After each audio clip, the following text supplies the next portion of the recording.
जायचं होतं मला माझ्या मैत्रिणीच्या घरी. पाहत होतो इकडं मस्त रोद रोद पाणी येऊन लागला होता, पण हा काही पाणी थांबूनच नाही राहिला होता का, मला जाऊच नाही देत होता का हा पाणी.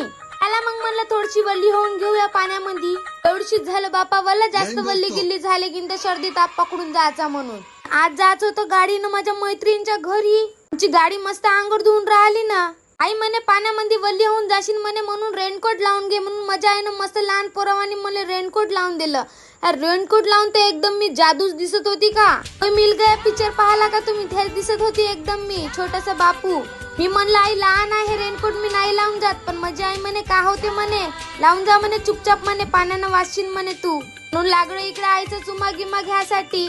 माझ्यासारखी दिसते का मी आईसारखी दिसतो सांगा बरं. कोठे लावलो त्याच्यावरून हेल्मेट लावावं लागते बाप्पा.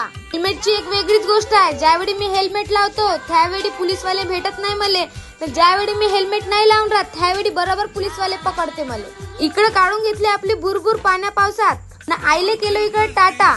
माझी आई म्हणत होती लवकर ये जो ना, हळूहळू गाडी चालवजो. मी म्हणलं नको टेन्शन घेऊ, आता भेटू डायरेक्ट मैत्रिणीच्या घरी. ते पण असं वाटलं ना मैत्रिणीचं घर माझ्या घराच्या साईडलेच असल्यावानी. नाही, मी भद्रावतीला आली होती एवढ्या पाण्या पावसात. हे लागून होती इकडे मस्त मटकासाठी. पाण्यामध्ये पूर्वी मी वल्ली चिप होत आली.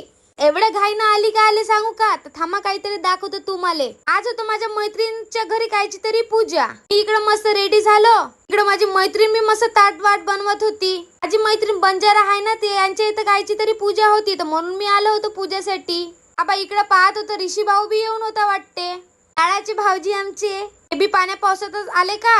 मग आम्ही निघालो पूजासाठी समोर. तर चला यांच्याकडची तुम्हाला पूजा दाखवतो कशी राहते. तर माझी मैत्रीण तुरू तुरू चालायला लागली का समोर समोर, नाही काय घातली तर भेटूया.